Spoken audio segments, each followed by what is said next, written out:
everybody. I'm Aphrodite Rose Starfire, and it's been a while since I have made a video talking, and I guess this one's kind of been a long time coming.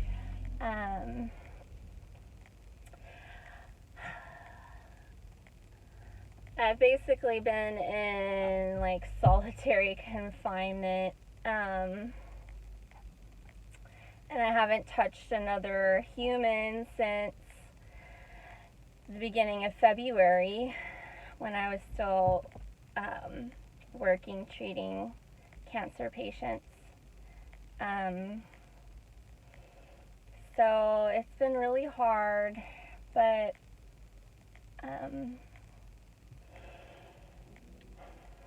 just kind of getting through it, and been really emotional lately, and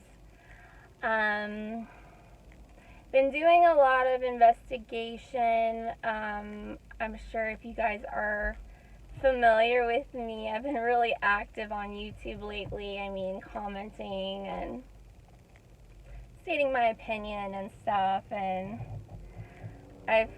I've kind of really, I don't know, not purposely, but personified, you know, like Venus in the underworld right now, because I'm really like in the darkness. But I've come across a lot of revelations in regards to my hereditary involvement in MkUltra and the eugenics program, and specifically through the YouTube channel Girl Town. I think she's really great, and if it's only like this recent research, it hasn't really changed my outlook on anything. It's just kind of given me confirmation of what I already knew but didn't actually have proof of, that my family is like deeply involved in the eugenics program. And I just want to say that I don't blame my parents at all, because they were enrolled themselves before they were born by, I'm pretty sure by my grandfathers on both sides. And it's a little hard to talk about because I don't want to disrespect my parents' privacy or anything, and you know, because they both have their own personal opinions about their lives, and but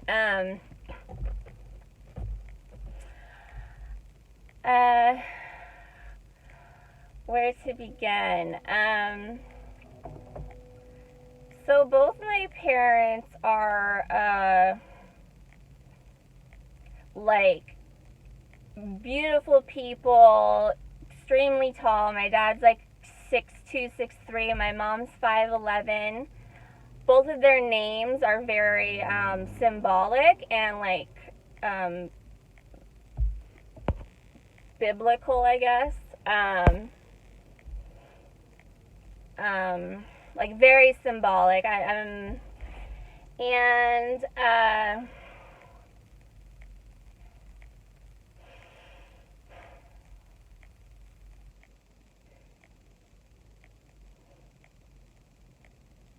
It's like you can take both of their lives individually and make a movie out of them, and it would be so entertaining. Their lives both individually, it's just like, you would think I was just making it all up, telling them. It's like telling you about their lives individually. Like, it's like a movie. It's better than a movie. Like, there's so many things that have happened to them individually and which is just confirmation that we are in this genetic experiment.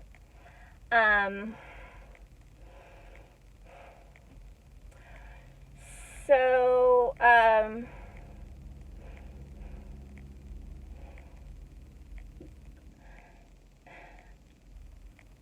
Girltown has discovered that the state of California, through the state of Israel and like the UK has jurisdiction, and like they have it so that they can take our eggs during surgery. And I know for sure that this has happened, and they're messing with my DNA, and they she believes they're doing this to control white people, and stealing women's smart white women's eggs and selling them, or doing experiments on them. I already knew I was part of the projects, and through Ogteles and recognizing certain people, and I've been open about that in prior videos.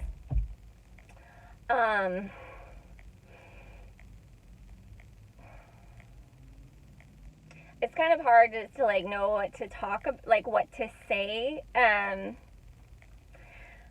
but so they call like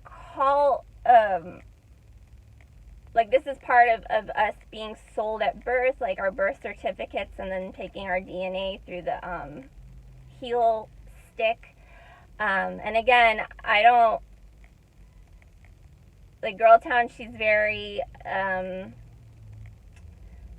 angry with her parents and thinks, you know, they're evil and all of this, which, you know, I you know, all of her feelings are valid, but I don't feel that way about my parents. Both of their childhoods were very traumatic, and you know, they both you know, are like movie star people, movie star names, came together and tried the best that they could, and had me and my brother. And it didn't work out, and they divorced when I was between 5 and 6. And well, they had separated and then reconciled and then divorced. It was very traumatic, very tumultuous. Lots of things happened, and I've worked through that and forgiven my parents, because again, they were enrolled by their parents, and there's been lots of fishy stuff that has been recently uncovered, especially on my mother's side, in regards to the genetic line. And it has to do with California, it has to do with the Los Angeles, Orange County area. But again, I'm not going to reveal her business. But at the same time that my parents getting divorced, my brother was diagnosed with Duchenne's muscular dystrophy. And he's 18 months younger than me. And so all of this happened at once. And so I kind of at the time blamed myself. I guess I had said I wanted to commit suicide. I was like 5 or 6 years old, so I started seeing a child psychologist. And my brother started losing the ability to walk, and around 10 years old he went permanently in a wheelchair, and sequentially lost muscle function slowly. And again, there's all kinds of other trauma that's happening to me and my brother during this time growing up. So I kind of always had that, like, I could never mess up. I always had to be perfect because my parents had too much to deal with the divorce and my brother, that I couldn't, like, if I messed up, I would be so selfish to be, like, taking more attention away from my brother and his suffering. But he passed away when the ball was dropping on New Year's Eve 2012. I'm the one who first discovered him passed away, and because I was watching the ball drop. He was 27 years old, and so I'm just going to talk about myself and my brother, and because I feel like I can talk about my brother, but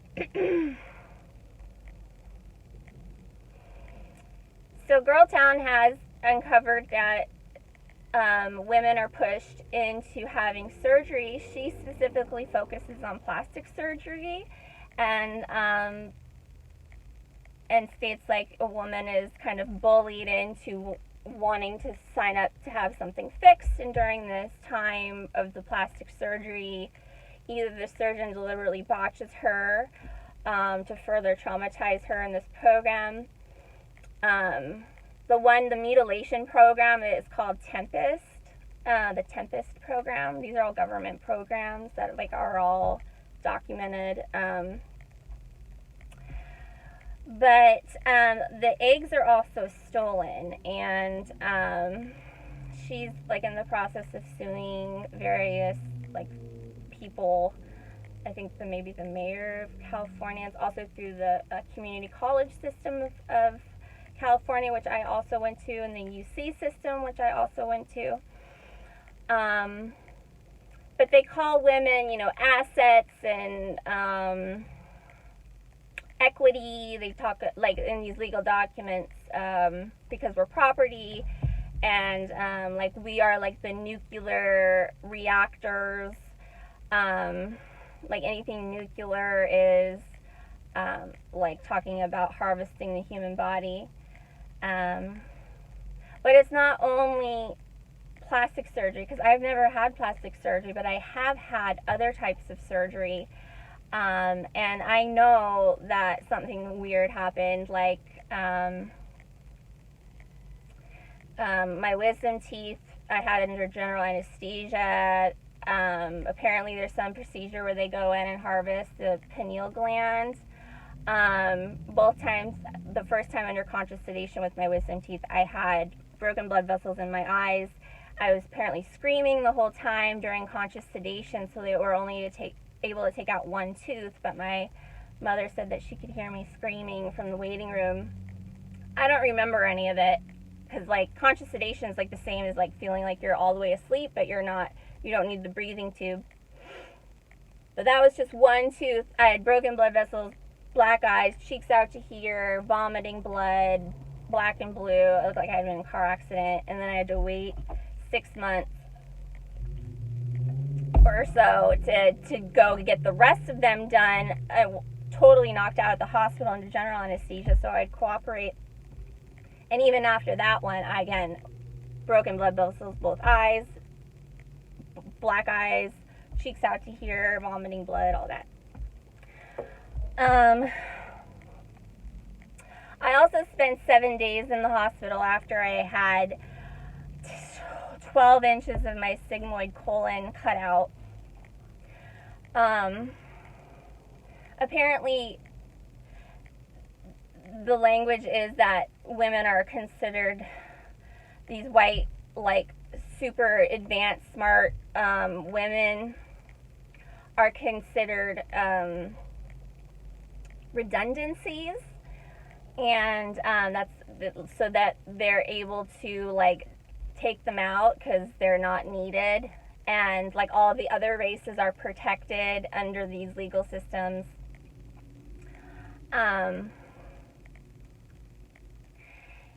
Anyways, but that was it wasn't even really bothering me. I actually was having a lot of psychic experiences, and I had got it in my head that something was wrong with me, And like I was time traveling and blacking out a lot, and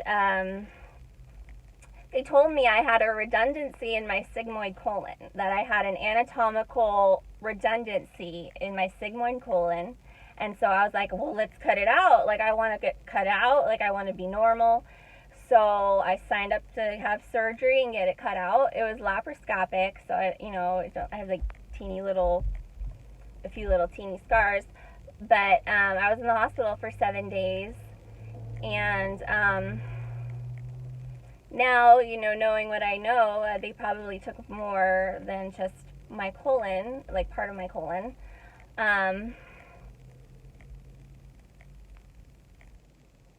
But yeah, I was having a lot of like psychic things related to, like, I would black out sitting on the toilet. Like, I know it's weird, but it's not like I was even, like, I would wake up. It's 108 degrees, so I have to turn on the AC.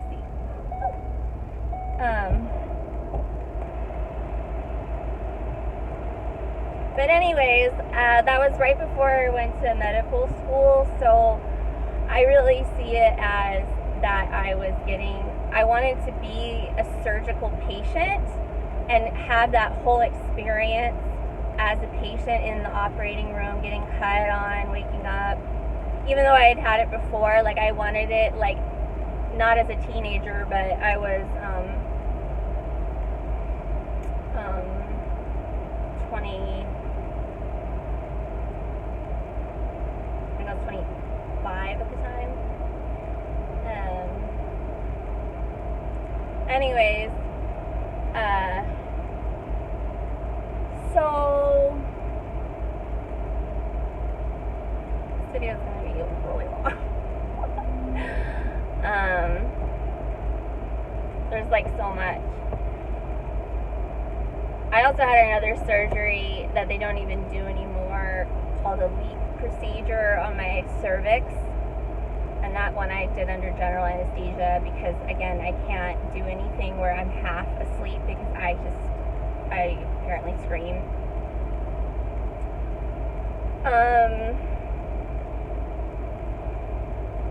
So my brother, he had Duchenne's muscular dystrophy, and there used to be this telethon every year at Labor Day called the MDA Telethon. That's the Muscular Dystrophy Association, and it was hosted by Jerry Lewis. Jerry Lewis was a comedian and a very famous actor. Started in the 50s, like The Nutty Professor. He did lots of movies. Very close with Walt Disney. They were in a certain M club together, along with some of my family. And so he every year did the MDA telethon at Labor Day, and the kids were called Jerry's Kids, and they were all the kids with muscular dystrophy. So all the kids were in wheelchairs. He was often criticized for being very cruel to the children. He would mock them on stage and say, like, oh, these poor souls, like, oh, their lives are ruined because they can't walk. He would just say, like, cruel things while they were, like, right there, and like talk at them and above them.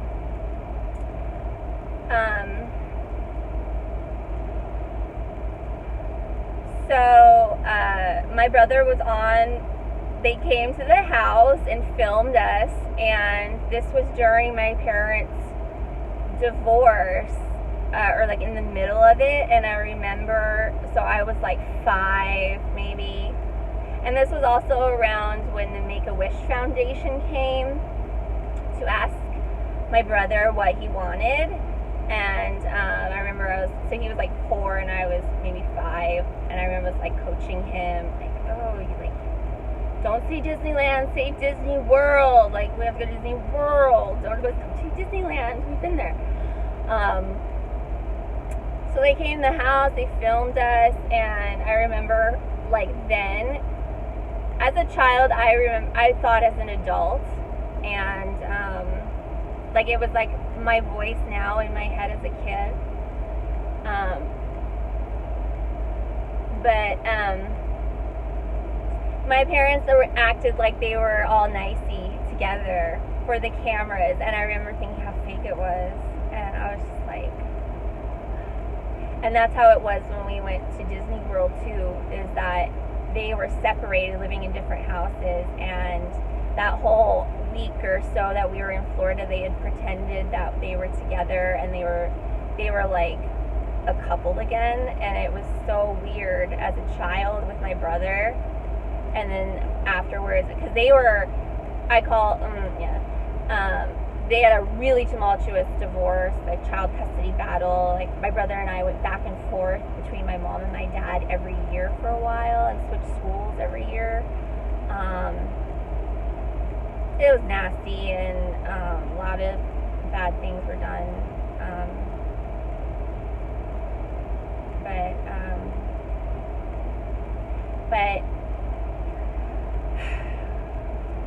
So, and my mom was on the Telethon, like, she gave some check or something, like, to them, or I don't know. But, I hope he could have heard me that whole time. So,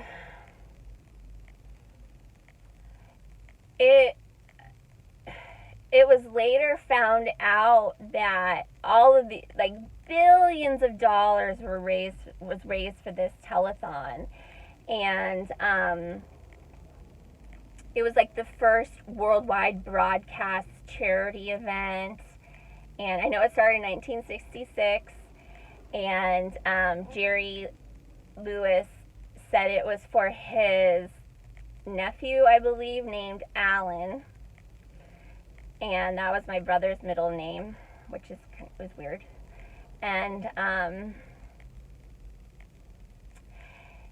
it was later found out, I think in the late 90s or early 2000s, that all of the money that was raised, billions of dollars, wasn't going to research. It was going to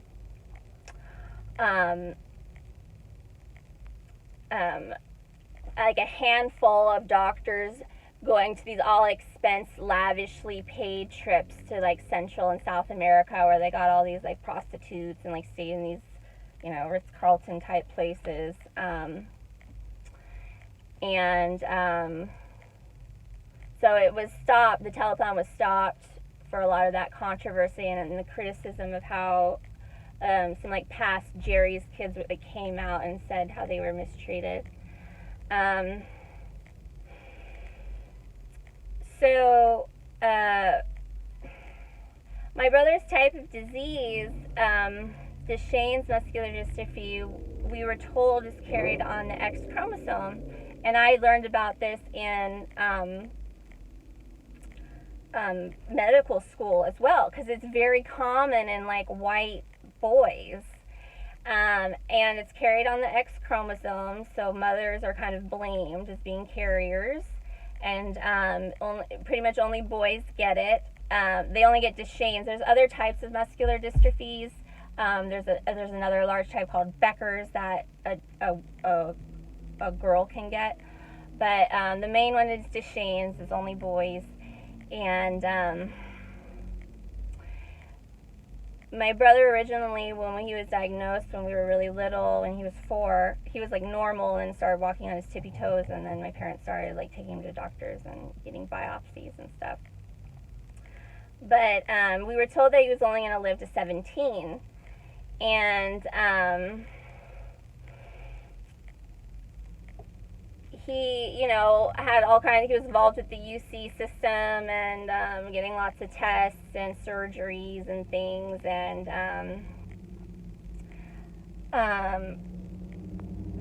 because I was very, like, medically minded and wanted to, like, plan my life out, I wanted to know if I was a carrier so that I could family plan, like, if when I was deciding to have children, if I needed to be extra careful and, like, do genetic planning. Like, this is what I was thinking back then.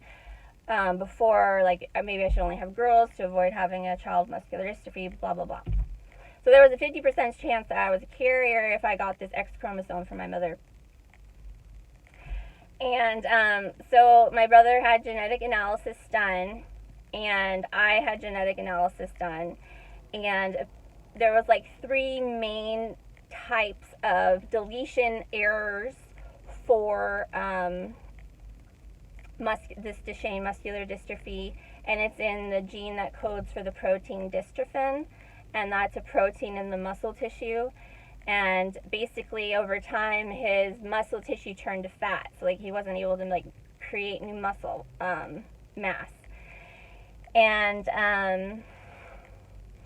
so when he had the genetic analysis done, and it was like I had the genetic counseling and the interpretation of his done at the same time I had mine done, and it was revealed that he didn't have those 3 main deletion type errors in that DNA code for that protein dystrophin.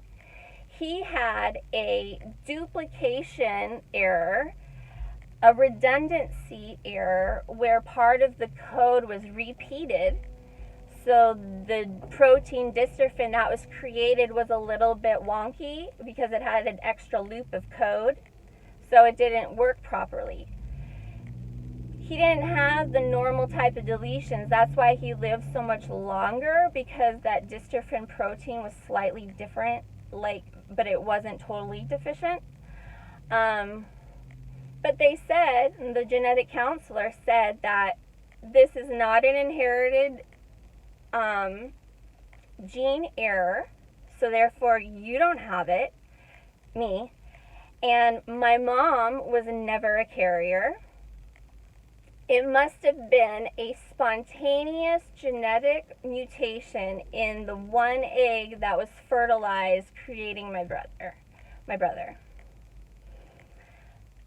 So, like, 1 in a bajillion, billion, 100 billion chance, and giving him this disease.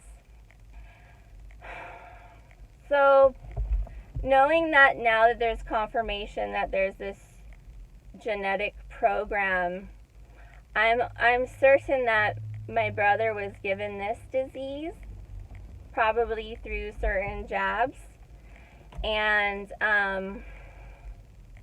it was to control the genetic line, because I come from very powerful people. And I too was given something, and I think it was different. It was maybe doing with my intellectual ability. Part of what Girl Town says is they, like, will ridicule you, and it's part of, like, the GATE or gifted program in California. And so it's like I'm involved in, like, every level of what she talks about, and in a lot of ways my parents are too, which again is not of their, you know, they didn't ask to be enrolled, you know, but it's so hot.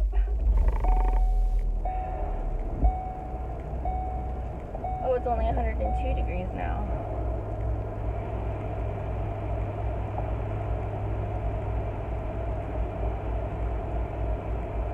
But I was always being pulled out of class. I went to public school, and I was always being pulled out of class because I was really advanced and being tested for the GATE program, which is like Gifted and Talented Education. I think that's what it stands for. But it's if you qualify, you're pulled out of public school and put in this special program for advanced children, and basically you're guaranteed, like, you know, Ivy League college, you know, you're like a genius, and you have all different, you're like whole different school. So they kept telling me I was smart enough for this, and they'd pull me out and test me like outside of class in the hallways, and it was a lot of like origami, like making origami paper animals, and like doing like there was like tiles, like plastic colored tiles that you had to fit into a certain design, and there was like a triangle and a square and like a smaller triangle, and you had to try to, like, they were like timing you, and I never qualified. Like, they, you know, I never was smart enough, I guess, to get into the program.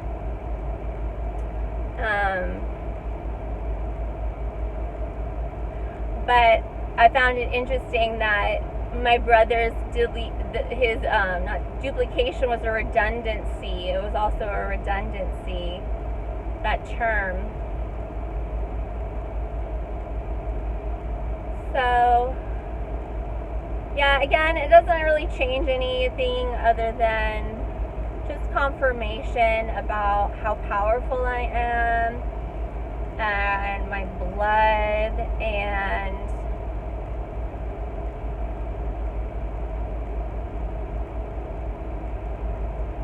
you know, like, I'm not going to be controlled. And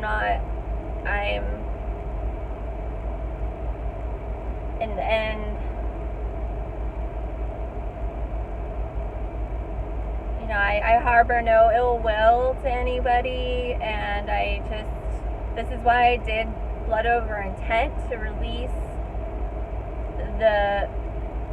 the bondage for any of my DNA, because I could feel it. I could feel my DNA being used, and like bodies being created and hurt and experimented on, and I could feel my DNA being really used in nasty ways. And that's why I did blood over intent, for all of that DNA that I did not consent for that to happen to. I cut that. Like, I'm like, no, I don't consent to this. I release, you know, my DNA from bondage. So, and now this is kind of just confirmation. And there's also all these other things that happened to me, you know, that I've talked about, my brain being scanned and all this. But that's for another day. But I love you all. This is for my brother, Matthew Allen. I love you.